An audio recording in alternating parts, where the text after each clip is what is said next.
When I was a small little girl, I had two wishes. I wanted to dance in red, blue, and green, dance in high heels to all music.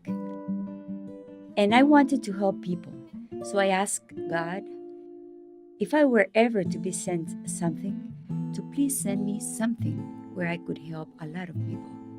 I asked that as a child, not thinking about anything else.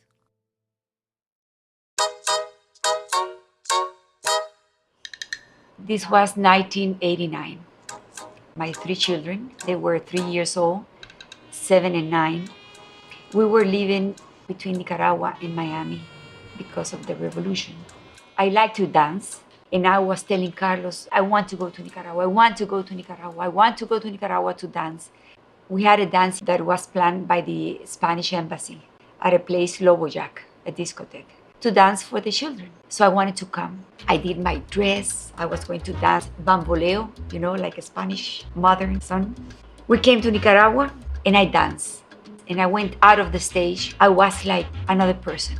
When I finished dancing, I went inside. And the people told me inside, Vivian, you dance very pretty. And I told them, it is like if I haven't danced. I felt a sadness, a great sadness. I feel something strange, like a force. I cannot explain. I am telling you what I felt. When we arrived to the airport, my husband says, what a beautiful day to travel. This was Sasa Airlines. It was a Honduras airline. At that time, very few airlines traveled to Nicaragua. First stop in Honduras, and then we were going to change plane. My mother lived at that time in Honduras. She went to the airport to take some earrings and to give it to me when I crossed from one plane to another. The flight was around half an hour. Everything was perfect. The only thing were clouds, like 40 kilometers before arriving. The plane suddenly begins to jump like a fly. It seems like it, going up, going down, from one side to the other side. It seems like the airplane was a feather. At that time, in my mind crossed, we're going to die. At that moment, then we crash.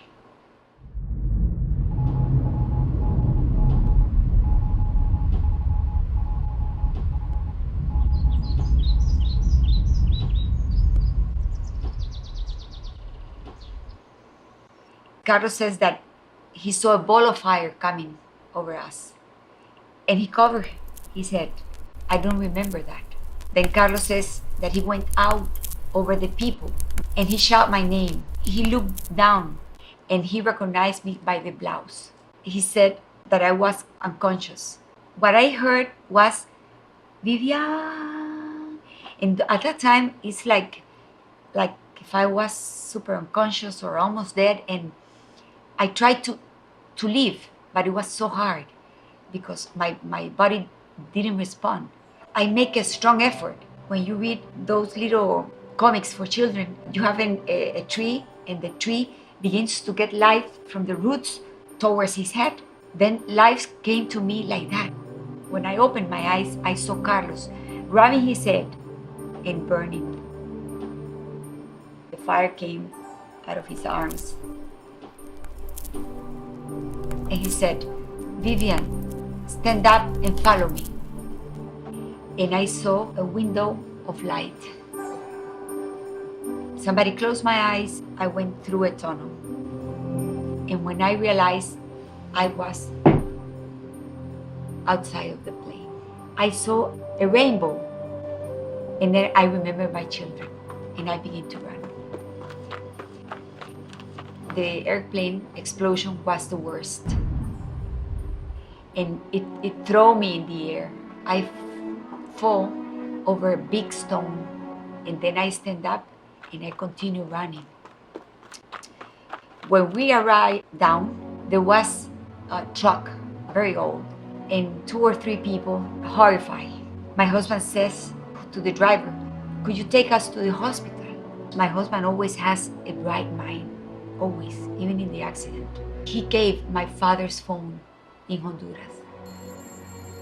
The driver called my mother. Your son and daughter has crashed in an airplane in Cerro Ule. So they ran to the hospital. My mother arrived, and they were like 20 doctors over me. They told her, you cannot enter. I always remember that. What is a mother? She said, it's my daughter. And she pushed all the doctors. And she came to my side and she said, my little girl, what happened to you? At that time, I went unconscious.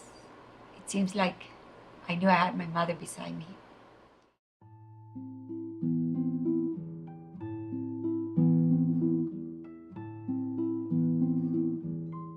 My face broke in 62 parts.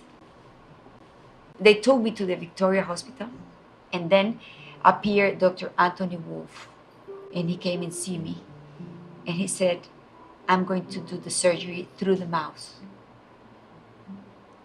He do bones from the scalp to reconstruct my cheeks with platinum. He reconstruct all my eyes. He put together my jaws because my jaw broke from here to here. I had 28 surgeries in perhaps 14 years, 15 years.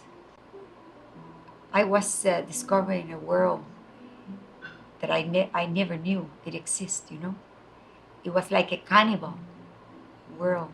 When you see all your body saw with pieces of skin and thousands of stitches. They hang me with something that crossed my hand because I cannot move it.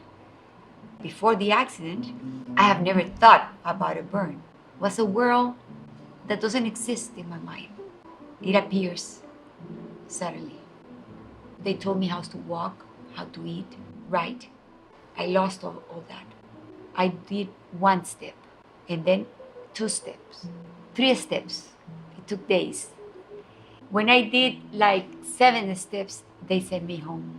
And I told the doctor, how can you send me home if I'm so bad? But he said, you have to continue your life, and you have to go forward.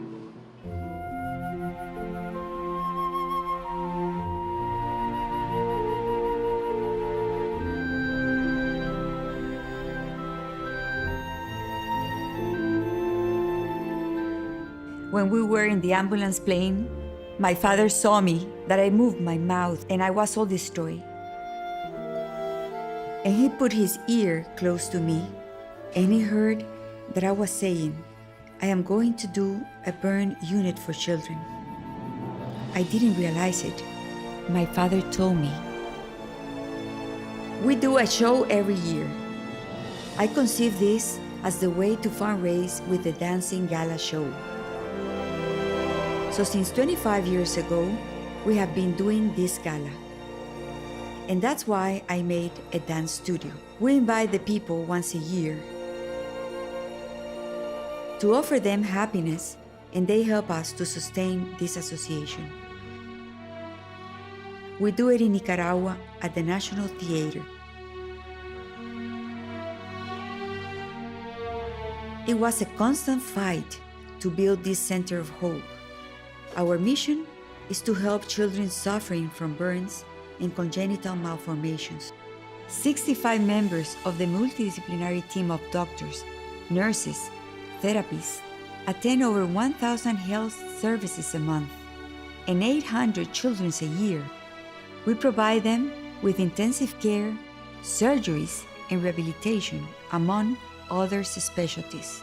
In 25 years, APROCHEM has delivered more than 521,000 medical services, free of charge to our children.